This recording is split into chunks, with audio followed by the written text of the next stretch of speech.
Salut mes petites tortues d'eau douce. Bon bah voilà, je suis de retour de vacances. J'espère que vous avez passé d'excellentes vacances. Moi ça s'est plutôt bien passé.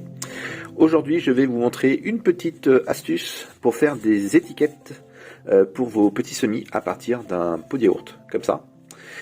Et la deuxième astuce, eh bien comment conserver des graines. Voilà, je vais vous montrer comment je fais. Voilà, c'est deux petites astuces, hein, c'est rien du tout. C'est juste parce qu'en fait, je suis parti en vacances, je suis de retour de vacances, et puis bah, en attendant que je vous prépare les nouvelles vidéos, bah voilà, j'avais envie de vous faire une petite courte vidéo comme ça. Donc, on va commencer par comment préparer des petites étiquettes pour vos semis. Donc, vous avez besoin évidemment d'une paire de ciseaux assez solide, et ici d'un pot de yaourt, voilà, assez grand. Et en fait, on va découper à l'intérieur, tout simplement, des petites lamelles de plastique qu'on va pouvoir réutiliser, qu'on va pouvoir planter dans vos petits godets à semis. Voilà, alors j'ai une petite coupure et je vous montre ça. Alors la première chose à faire, c'est d'utiliser votre ciseau comme ça et de découper tout le haut du pot. Donc tout ça, en fait, on n'en a pas besoin. Alors faites quand même attention à vos petits doigts. Voilà, ensuite vous allez tout simplement découper comme ça, selon la longueur du petit pot. Et puis ça va vous faire de belles petites étiquettes. Alors, vous voyez, vous allez juste découper comme ça. On sent la première petite étiquette qui arrive. Au final, c'est pas mal ça. J'ai pas mal d'étiquettes du coup. C'est cool. C'est joli, c'est décoratif en plus. Donc, je vais juste utiliser un petit marqueur. Et c'est parti. Alors j'ai la tomate Jaco et Lily, tomate potager de Luna et la tomate Olivier. Ensuite ici j'ai mon petit plant de tomate. Nickel. Il ne me reste plus qu'à planter ça. Tac. Et on est au top.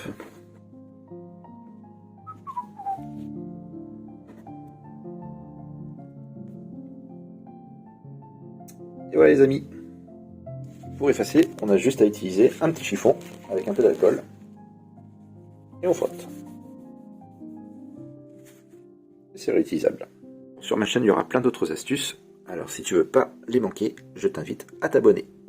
Alors la deuxième astuce concerne bien, les graines et comment je les stocke.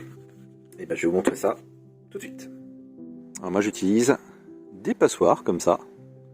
Voilà. Et en fait, j'en achète plusieurs en fonction des semis que je dois faire sécher. Et en fait, donc j'écrase le fruit dedans, on se retrouve avec plein de petites graines. Et après, ça donne ça.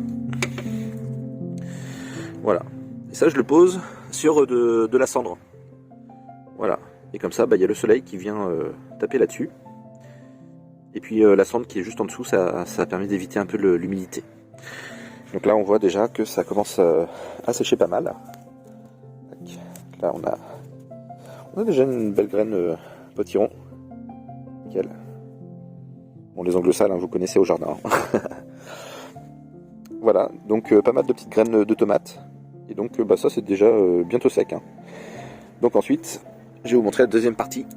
Une fois que ça c'est sec, qu'est-ce que j'en fais? Alors là, je vous ai montré évidemment la méthode la plus rapide, hein, qui consiste tout simplement à utiliser la passoire, à rincer en fait vos graines pour essayer de retirer un maximum de pulpe autour de la graine pour éviter les moisissures. Et puis ensuite, on le passe donc dans des boîtes comme ça de récupération. Donc ça, c'est des boîtes normalement où il y a des épices. Et ce que je fais, c'est que je mets à l'intérieur un morceau de papier absorbant et papier essuie-tout. Voilà, et donc ce que je fais, c'est que quand je commence à rajouter des graines qui viennent de dehors, tous les jours, je m'amuse comme ça à secouer la boîte. Voilà, 30 secondes, hein, ça suffit. Il faut faire ça pendant 3 jours. Et donc en fait, les graines vont venir se frotter, comme là on peut le voir, hein, il y a 2 graines qui sont encore un peu humides, et du coup elles collent en fait au papier essuie-tout. Voilà, donc on fait ça plusieurs fois. Voilà, donc là il y en a encore 4. Et au bout d'un moment, dans 3 jours, elles vont toutes être très très sèches. Et donc on va pouvoir éventuellement soit remplacer le papier essuie-tout, hein, si les jours sont très humides, mais normalement il n'y a pas besoin.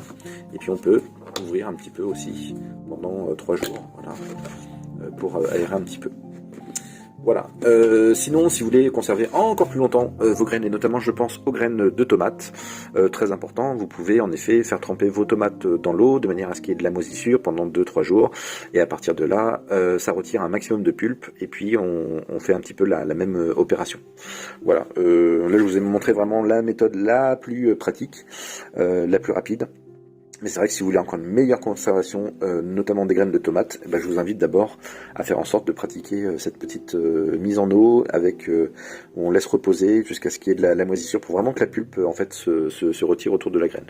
Voilà, c'est juste que c'est un petit peu plus long. Mais en tout cas, les deux méthodes fonctionnent très bien. Je pense juste qu'il y a en effet plus de risques quand on oublie de faire la méthode où justement on fait tremper les graines dans de l'eau pendant plusieurs jours. Voilà, donc c'était deux petites astuces que je voulais vous montrer. Voilà, comment faire des petites étiquettes. Et puis, comment faire un mix de graines. Là, on peut voir qu'il y a des graines de melon et puis des graines de coriandre. Donc, j'aime bien faire des mélanges comme ça. Maintenant, j'ai appris à reconnaître les graines. Voilà, et puis encore une fois, on fait du recyclage. Hein, ça permet comme ça de faire de la récupération d'anciens pots. Je crois que ça, c'était des herbes de Provence, il me semble. Voilà, pour le barbecue. Voilà, et donc ça vaut absolument rien, un pot comme ça, je crois que ça doit valoir entre peut-être 1 ou 2 euros, peut-être, voilà. Donc ça permet vraiment de faire de la récup, et donc ça c'est cool. En tout cas, ça a été un grand plaisir de vous faire cette petite vidéo. Je me rends compte qu'il y a un petit trou quand même dans ce plant de tomate. On va la retirer, cette petite feuille, hein. Ça sera mieux. Voilà, en tout cas, ça a été un grand plaisir pour moi d'être avec vous aujourd'hui. Si vous n'êtes pas parti encore en vacances, je vous souhaite d'excellentes vacances à tous et je vous fais plein de gros bisous et je vous dis à très bientôt pour de nouvelles aventures. Ciao, bye bye.